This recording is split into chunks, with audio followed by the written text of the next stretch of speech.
Do you like overpaying for things? No, I didn't think so. So let's talk about how to get the price right for your new home.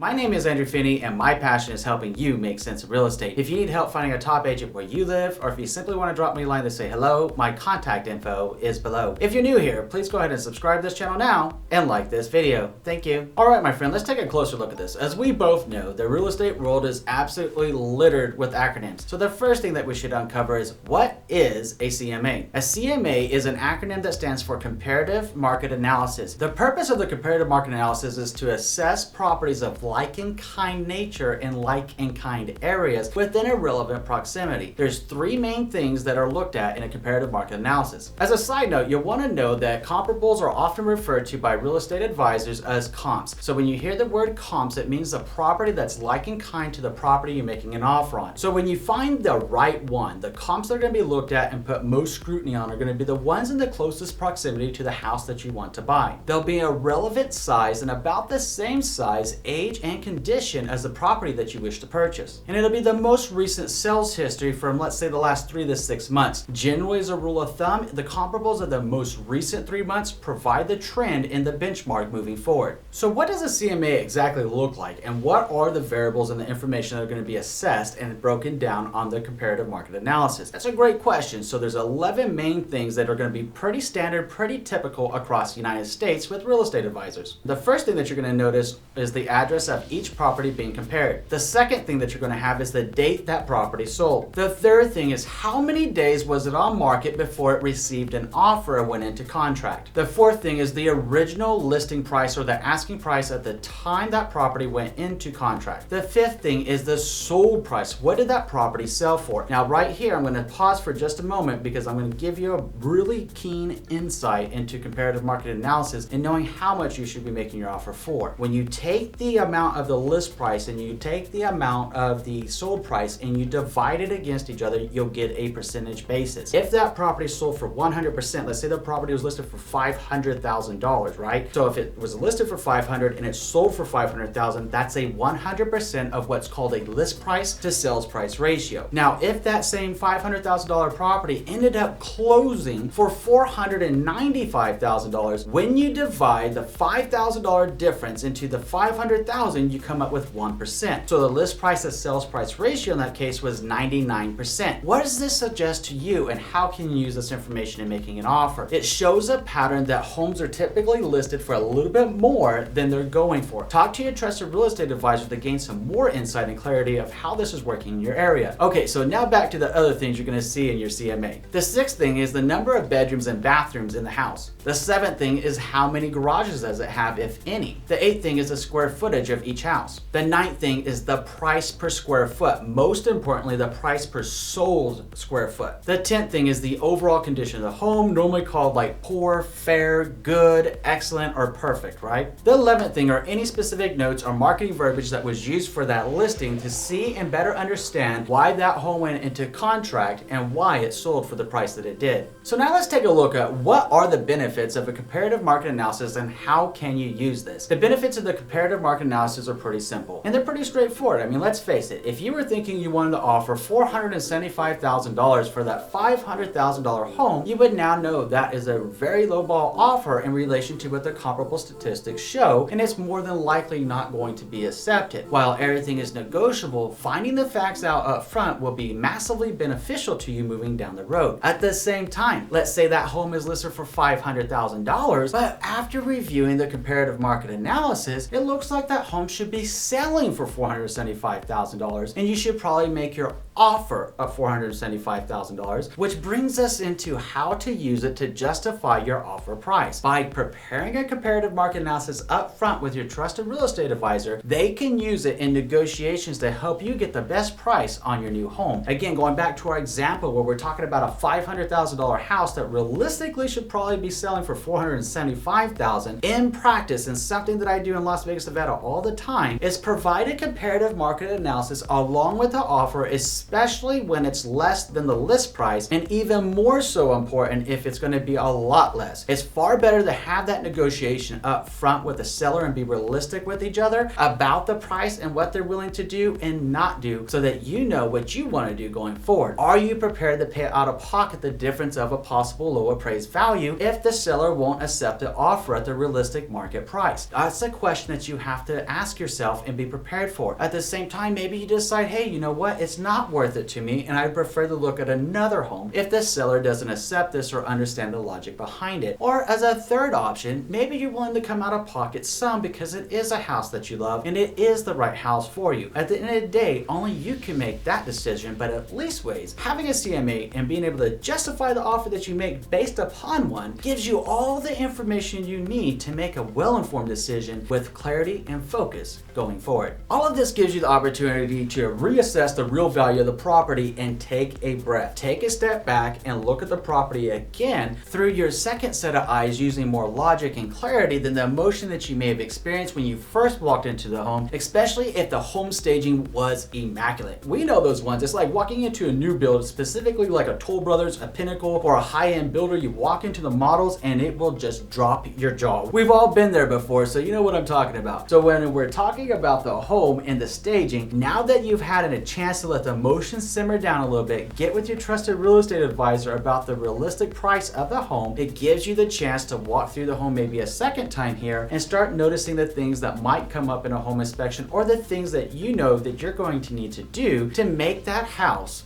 your new home by making it your own. It also gives you a wonderful opportunity to get in tune with the market. Now, this can't be overstated or restated enough. One of the main purposes of having a buyer consultation meeting with your trusted real estate advisor is to gain clarity on market conditions, market trends, offer strategy, and what the pricing strategies are in the current marketplace. It often comes up where I meet with some different families and they say, hey Andrew, you know, I'd really like this home, but I want it for a lot less. And I just think the market's too high right now. Look, we as trusted real estate advisors don't control the market.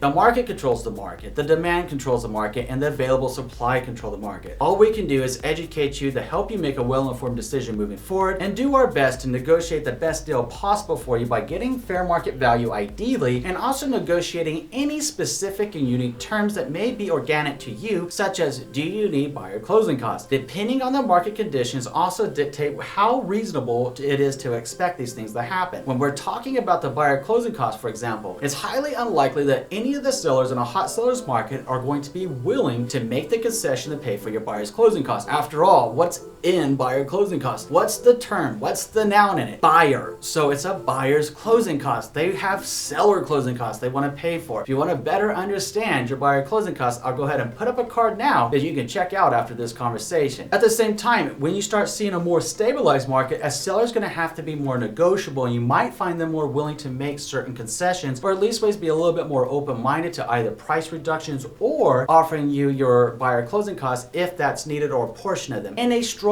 buyer's market, now it's your turn as a buyer to be able to go in and ask the seller to give you the buyer closing costs. So long as the numbers still make sense and work for the seller, you might be able to get your buyer closing costs covered, and it will be an environment in which it will be easier in a strong buyer's market. All that said, knowing the market conditions, knowing the market trends, getting in tune with the market is very, very helpful as you move forward of the dream of homeownership into the realities of getting into your new home. The next thing to think about is that a comparative market analysis is not a foolproof plan. A CMA may have some flaws that we should be aware of and balance it with the realities of the market conditions. So let's go ahead and uncover some of the things that we should also take with a grain of salt when it comes to a CMA. The first thing is that homes are not commodities. As such, no two homes are exactly the same, even if they're built by the exact same builder at the exact same time. The options and the upgrades that a specific buyer chose could be different from home to home, which could cause the pricing to be slightly different from home to home, or in some cases a lot different depending on the amount of features, benefits, and amenities one property has to the next. The second flaw is not to forget the outliers. When we're talking about the outliers, those are the distressed property sales in a market, often referred to as a foreclosure or a short sale, or sometimes people even hear of them as a pre-foreclosure. The most salient point here are taking stock that foreclosures and short sales normally drive the market down. So if there's not a lot of recent comparable history, but there's distressed property sales for foreclosures or short sales, it could be an artificially low price in relation to a traditionally sold property where they would normally get fair market value. So balance everything out to help you come up with your offer strategy. And the third one is that the market is dynamic. Now, when we're talking about a real estate market being dynamic, what are we exactly referring to? Well, what we're referring to is the fact that the real estate market fluctuates all the time. Sometimes it takes a longer cycle to fluctuate, and sometimes it happens very, very rapidly. Think of the times when you're like thinking about yesterday and it seemed like homes were affordable, and then the market just skyrocketed and home appreciation took off, and you wonder where the heck did that come from? At the same time, think about when the brakes get put on and it starts stabilizing, and now you're noticing it's like on a teeter-totter. You're wondering, is it going to balance in the middle, or is it going to start leaning more towards a buyer's market? These are market fluctuations, and that's why the real estate market is dynamic. Whenever you're considering your comparables, what was true a year ago or 10 years ago may not necessarily be true when it comes time to buy your home. Going back to the importance of and reiterating the need of the buyer consultation with your trusted real estate advisor in the office to gain clarity on market conditions, market trends, current offer strategies, and the things that they're observing in the current marketplace to better help you overall make your dream your new reality. So with all this great information, now you're ready to tackle your CMA, but how are we gonna go about this exactly? You're gonna work with your trusted real estate advisor who ideally knows the market inventory. Inventory here just being a word that means homes. They know what each subdivision is doing, they know what each zip code is doing, they know what each location is doing with a certain type of home. Taking stock of that information and leaning on their insights and leaning on their advice and counsel to you will better assist you in making a well-informed decision.